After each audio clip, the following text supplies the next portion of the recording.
Let me take you to a shoreline older than memory, older than bone, older even than the stars that burn above your head.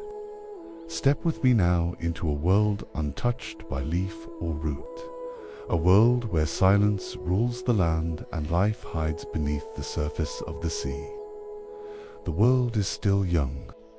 The continents lie bare, naked stone under a pale sun. The air is thin, metallic, and harsh. Volcanoes smolder on the horizon, staining the sky rusted. But the ocean is different. In those waters, life has found a way to bloom. Come, lean closer, peer down into the shallow warmth of an ancient lagoon. This is where the architects of the future are gathering. Episode 2, the Cyanobacteria and the Stromatolite Empire. The first empire of light. You see nothing at first, only a shimmering, glassy surface reflecting the weak sunlight.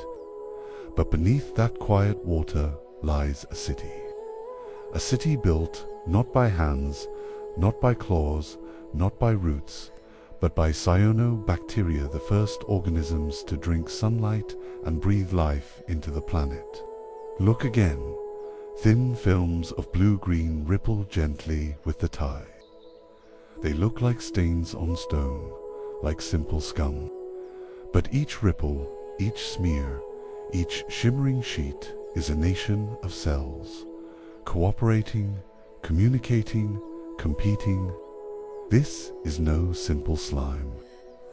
This is the oldest civilization on Earth.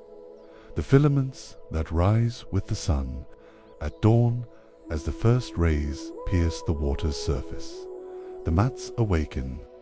Watch as long, flexible filaments begin their daily ascent. These are the ancient species of Oscillatoria, named for the slow, rhythmic sway of their bodies. See how they rise. Not quickly, life moves slowly here, but with purpose.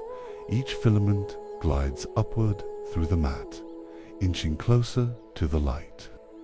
They do not swim, they do not crawl. They glide using subtle waves passed along their cell walls, movements so faint that even under a microscope they seem like magic. When the surface brightens, they spread out, forming living sheets that stretch across the lagoon like green velvet. Their mission is simple: capture light, build the world. The survivors of fire and ice. But Oscillatoria is not alone. Dive deeper into the mat. There, nestled in its darker crevices, are tiny, unassuming spheres, the ancient lineage of Chronicles. Small, round, and deceptively dim. These are the survivors, the champions of extremes. The microbes that endure drought, radiation, freezing, boiling, exposure to space itself. Even here, billions of years before the first forest, their role is clear. When the lagoon dries, Chronicles holds the edges together. When the sun scorches, they curl inward and protect themselves. When storms stir sediment into chaos, they anchor the mat in place. The others adapt to light. These adapt to everything. They are the shield of the microbial world. The nitrogen masters. Deeper still, chains of bead-like cells form long, drifting strands like necklaces lost in the water. This is Anabina, the nitrogen-fixer. Watch closely.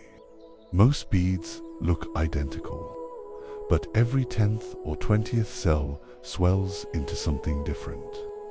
A heterosister sanctuary cell, thick-walled, built to protect a miracle reaction. Inside these special beads, something sacred happens. They pull nitrogen from the air. They convert it into usable forms. They create the very nutrients that future plants, ferns, trees, flowers will depend on. Long before the first leaf grows on land, long before the first root touches soil, long before the first seed dares the wind, Anabina prepares the world. The nitrogen masters, deeper still, chains of bead-like cells form long, drifting strands like necklaces lost in the water. This is Anabina, the nitrogen-fixer. Watch closely. Most beads look identical, but every 10th or 20th cell swells into something different. A heterosister sanctuary cell, thick-walled, built to protect a miracle reaction. Inside these special beads, something sacred happens. They pull nitrogen from the air. They convert it into usable forms. They create the very nutrients that future plants, ferns, trees, flowers will depend on. Long before the first leaf grows on land, long before the first root touches soil, long before the first seed dares the wind, Anabina prepares the world. The first architects of rock. Stay with me now. Follow the mat as it grows. Every day it reaches for the sun. Every night it shrinks and settles. In this endless cycle, the cyanobacteria trap particles of sand and silt. Each trapped grain becomes the foundation for another layer. Layer upon layer, week upon week. Century upon century, slowly, silently, the sediment and the microbes fuse into stone. A mound begins to rise, then another. Then a field of them. These are stromatolites, the skyscrapers of the ancient world. To you, they look like rounded rocks, but inside are the preserved footprints of billions of microbial generations. Each layer is the equivalent of a chapter in the biography of Earth, a city in cross-section. Let me take you inside one. Split a stromatolite open and you reveal a cathedral. Top layer, the sunlit realm, alive, vibrant. A living skin of cyanobacteria capturing sunlight, shimmering with oxygen bubbles. Middle layer, the recyclers, ancient heterotrophs breaking down dead cells. Species like Begiatoa and bacteroids, each performing chemical alchemy. Lower layer, the breathless zone, a world without oxygen. A memory of Earth's earliest days.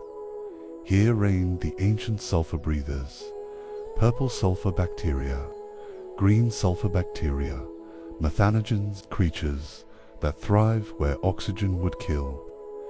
Each layer is a world unto itself.